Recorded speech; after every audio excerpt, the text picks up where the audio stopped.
Seja bem-vindo, você guerreira de todo o Brasil, de todo mundo. Aqui é o canal Raiz Tricolor, eu sou Gabriel Amaral, eu sou jornalista e sou tricolor. Deixa um like aqui embaixo, se inscreve aqui no canal e vamos embora pra gente poder falar de Fluminense. E a gente vai falar, na verdade, de uma série de jogadores, tá? A gente começa falando sobre René. Pois é, René. Você não esperava talvez isso, né? Você esperava talvez um boletim médico, você esperava o Zubeldia fazendo igual eu tô fazendo aqui agora, né? Mexendo no celular, falando de algum jogador e etc, etc. Mas o fato é que o René, cara, tem sido a grande surpresa do ano. Eu mesmo na contratação, eu fui a favor da contratação do René nesse ano, eu já gostava da contratação do René na possibilidade em 2022, né? Mas especificamente por quê? Porque o René é um jogador regular, mediano, que às vezes entrega boas partidas. Não tô falando isso só por causa do gol, não, tá? Acho que a sequência do René é boa. E eu acho que mostra a salvação em relação ao Fuentes, né? O início do ano do Fuentes, e a gente já tá em outubro, e, enfim, quase tudo do Fuentes ali, não foi muito agradável. Apesar de ter feito um jogo importante no Mundial contra o Al Hilal. Bom, René, cara. Bom, tá funcionando no ano, acho que é positivo. Eu sei que a torcida tem um problema ali já no geral com o René, enfim, não tô disposto aqui a mudar pensamento, porque eu não trabalho para jogador. Mas acho que é bom expor o meu pensamento aqui e acho que a contratação do René acabou, para essa temporada, se tornando positiva. Pensando em contratação, né, dá pra gente dizer que a contratação do Lúcio Acosta segue o mesmo caminho. Uma boa contratação de jogador que está sendo muito útil, porém que está fora da partida contra o Ceará. A gente deve com o Lima, né? Lima vai jogar, lei do ex, será que vai operar contra o Ceará? Tomara, mas o Lúcio não viaja porque tomou o terceiro cartão amarelo num lance de reclamação no meio de campo. Até vi muita gente falando sobre possibilidades do Lúcio forçar o cartão amarelo, do Martinelli forçar o cartão amarelo, forçarem porque é uma viagem longa para o Ceará, mas não vi qualquer indício disso não. Inclusive o Martinelli jogou 90 minutos, deu carrinho, forçou na marcação, mas sem qualquer deslealdade, forçando um amarelo para não jogar. Também não vi do Lúcio isso daí não. Fez uma falta, reclamou, o árbitro, ninguém pode reclamar com ele, né? Ele tem um histórico, inclusive, até de expulsão por conta disso. Então foi um problema que aconteceu ali já, dele tomar o amarelo cedo. O Lúcio tá fora do jogo contra o Ceará, lá no Castelão, um desfalque imenso, tá? A gente ainda deu sorte nessa conta aí, porque o Martinelli podia ficar de fora, como eu falei, e quem vai ficar de fora por terceiro cartão amarelo também é o Facundo Bernal. Bernal tá fora da partida, é banco de reservas, fez um partidaço contra o Internacional, mas foi mal contra a equipe do Ceará. Quando entrou, né? Entrou dando dois moles, ele tem um, inclusive, que quase gera. O René acaba salvando, que seria o gol de empate do Ceará. Também não vai jogar por lá. E aí, isso se soma a um problema, deixa eu botar aqui, do Hércules, cara. Porque o Hércules simplesmente foi citado pelo Zubeldia no susto que a gente já tomou dele sair no intervalo. E aí, na mesma hora, até brinco com o Lessa, falei, cara, será que o Hércules não tá aguentando ficar em pé por causa daquela fala do Renato Gaúcho? O Zubeldia diz que... Cadê, ó? Zubeldia... Hércules. O Hércules pediu para sair no intervalo. Ele sentiu incômodo, então optamos por tirá-lo para evitar algo mais sério. O Bernal entrou bem, mantendo o bom ritmo que o Hércules vinha tendo até sentir o cansaço. Então, o Hércules saiu, uma dor... Cadê? Deixa eu ver aqui o trecho completo dele. Acho que um desconforto no músculo posterior e precisamos mudar. Músculo anterior e posterior. Acho que foram as continuidades de minutos, que o Bernal entrou bem, do Hércules que fizeram com que ele sentisse o cansaço. O Hércules estava jogando direto com o Renato, na reta final do Renato. E o Hércules com o Zubeldia também faz parte da estrutura básica do time, que envolve Martinelli, Thiago Silva, Freitas, René, Samuel Xavier, jogadores que jogam sempre que estão disponíveis jogam, né? O Zubeldia tem um time titular muito claro ali nesse momento, que só tem uma dúvida sobre o centroavante. Então é bem provável que não tenha Hércules, porque se a primeira avaliação é que a continuidade de minutos do Hércules fez com que ele sentisse esse cansaço, provavelmente ele não joga contra o Ceará, né? A lógica diria isso. A gente tem Martinelli ali disponível, show de bola, mas a gente também tem Bernal fora, e a gente vai ter o Otávio e, quem sabe, uma volta do Nonato. A situação do Nonato, ela é complexa. O Nonato, o último jogo dele foi Lanús 1, Fluminense 0, lá na Argentina. Depois disso, o Nonato não esteve disponível, né, nos dois jogos, no jogo seguinte, o Fluminense poupou o time, mas aliás, não poupou o time, né, mas no jogo contra o Lanús no Maracanã, o Nonato já não estava disponível, ele era titular com o Renato Gaúcho, o Lúcio Acosta foi titular naquele jogo, também porque o Nonato não estava disponível, fez um bom jogo contra o Lanús, mas dali para frente o Nonato permaneceu fora. Só que a gente recebe um chamado Press Kit, né, que é o kit da imprensa, que é basicamente um PDF ali com algumas informações básicas, números do time, etc., e os relacionados para o jogo. E ali tem informações sobre lesões também.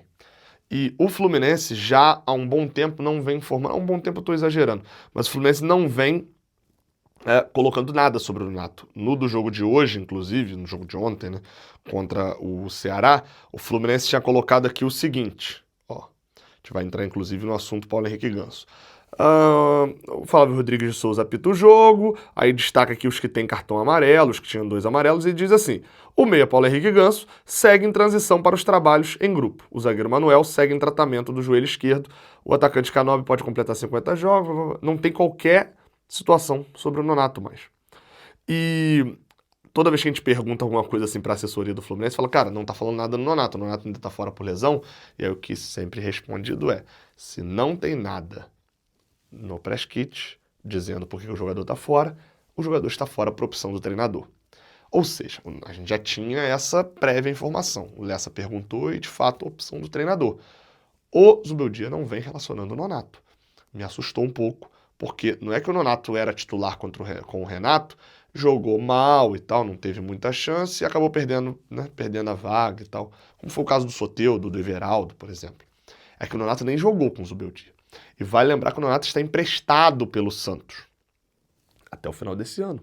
O Fluminense precisaria comprá-lo ou renegociar esse empréstimo para permanecer para o ano que vem. E em determinado momento do ano chegou-se a informar, não lembro, confesso quem deu exatamente essa notícia, de que o Nonato já havia inclusive um acerto ali do Fluminense com o Santos para poder efetuar ali o pagamento do que está estipulado em contrato e fazer a compra do Nonato. O olhar do Zubeldia, pelo visto, não é disso. E aí, assim, a gente não sabe detalhes do contrato do tipo, se jogar X jogos, se jogar X minutos, precisa efetuar, tem obrigação de compra e de repente o Nonato está perto de bater essa meta e o Zubeldia não quer, fala, não vou contar com ele e o Fluminense não quer ser obrigado a comprar. Eu, particularmente, acho que o Fluminense vai precisar enxugar o elenco para o ano que vem. O Manuel é um que já deve sair, não tem contrato, e o único jogador que não tem contrato para o ano que vem é o Nonato, além do Manuel. Todos os outros têm contrato e isso fica muito mais difícil de você tirar o jogador do elenco. Eu gostaria que o Nonato saísse do Fluminense para o ano que vem? Não, acho que o Nonato é um jogador que pode ter a sua importância ali como banco de reservas. Mas na dividida, sendo ele um dos pouquíssimos que é fácil, né, se livrar assim, talvez eu optasse pela saída do Nonato, sim.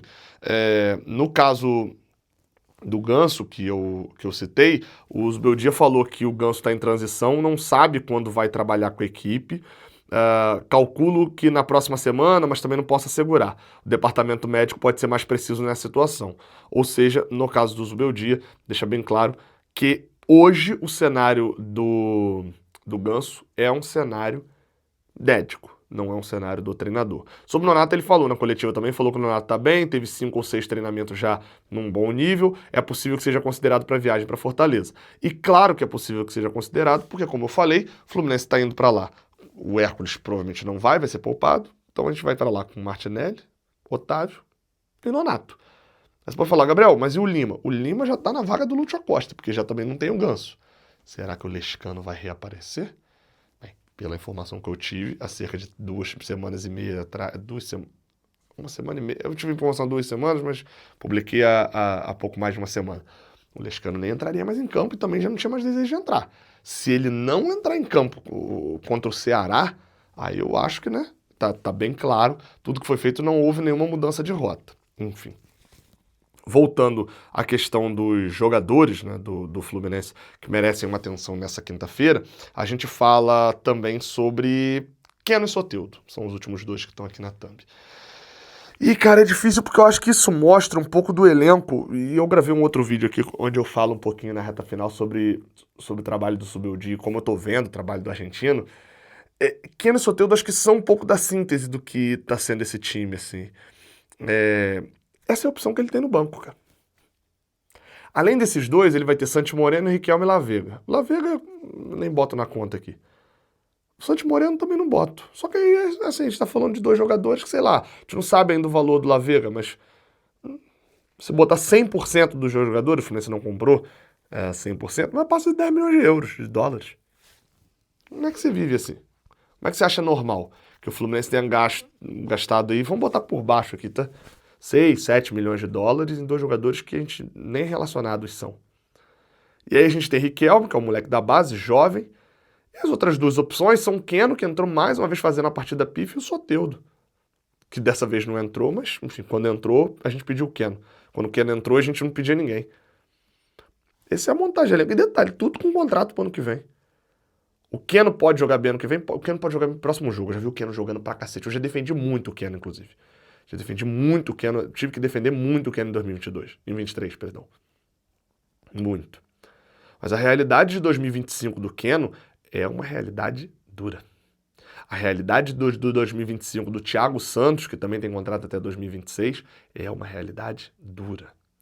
E essa realidade dura vai deixar o Fluminense duro, com o bolso vazio. Porque essa galera toda tem contrato. Então, eu de verdade não sei o que o Fluminense pode fazer nesse momento.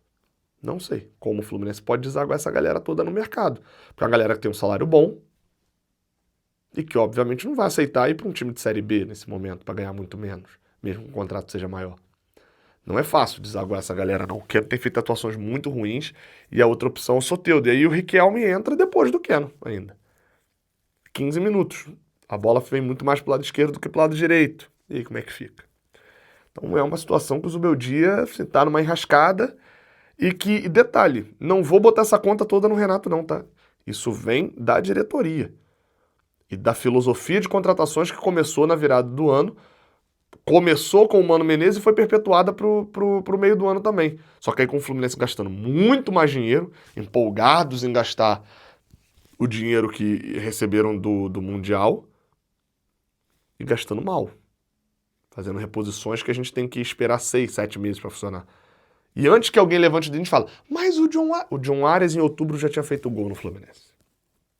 O John Arias era um meia na época, chamado de meia, e já tinha feito gol contra o Juventude. O John Arias tinha perdido uma avó que era uma mãe para ele.